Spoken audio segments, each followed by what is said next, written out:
This is Dr. Christopher Sundy with Nova Health Recovery Ketamine Infusion Center, and I'm just going to discuss how to prepare for your ketamine infusion. So you've made the big decision to get ketamine therapies for your depression, OCD, PTSD, chronic pain condition, anxiety, or whatever it might be. So you've already done your due diligence and you understand a lot of the principles of what ketamine therapy can and can't do for you. Now, among the things that I like to have people kind of review before they come in is that they should meet with their therapist the day before the infusion to discuss some of the points of concern that they may have that maybe is making their therapy get stuck. What areas can they improve or kind of go over to basically shake things up and maybe move things forward so that the individual can think of new opportunities to solve problems that they had been stuck on despite all the therapy sessions they had been having. And one of the things that depression does is it causes cognitive rigidity. It basically goes hand in hand with cognitive rigidity. In other words, the individual cannot think outside the box. They have difficulty considering new opportunities to solve a problem or view things differently. So individuals will get fixed thinking. And also it's important that the individual have an arranged follow-up with their therapist the day after for an integration type session. And that's when the brain is most neuroplastic. It's capable of learning the most because of the ketamine resulting in the production of proteins that produces new neuronal synapses, which is the ability of the brain to learn more. Now, as far as the actual infusion process itself, try not to eat anything for about 2 to 4 hours before an infusion to minimize nausea.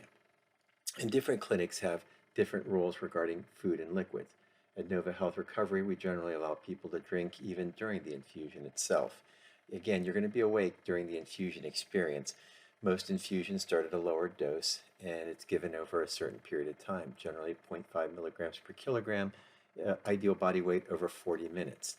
And the doses do escalate with each infusion, but dissociation is not necessary for a person to improve in terms of the depression.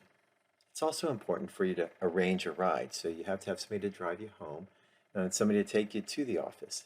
And these individuals can certainly sit with you during the infusion process if that's somebody that you feel comfortable with. And the important thing also is to clear your mind of stressors, so don't overload your schedule. Try to leave the rest of the day free and leave all your problems behind. Just remember, this is supposed to be a safe space for you to kind of work out your problems and allow your mind to kind of drift through the very things that have caused it to break down in ways that make you feel depressed.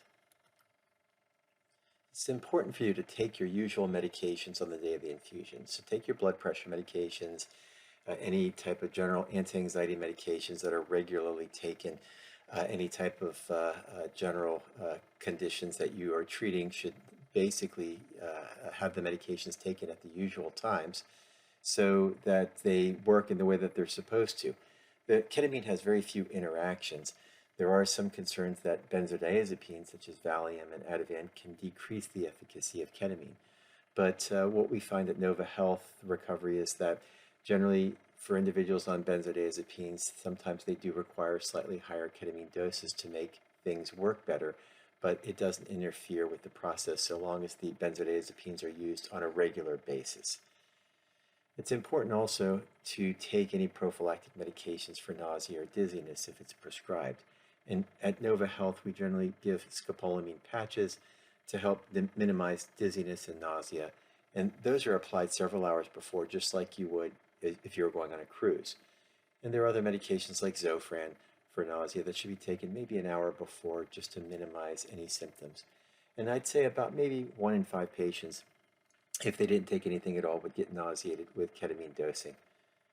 Now, as far as other issues, individuals should consider insomnia as a problem, and a lot of times ketamine infusions can make insomnia a little bit worse for some individuals. So it's important to have some natural substances to help out with sleep like melatonin, valerian hops and passion flower, L-glycine or magnesium supplements as sleep aids.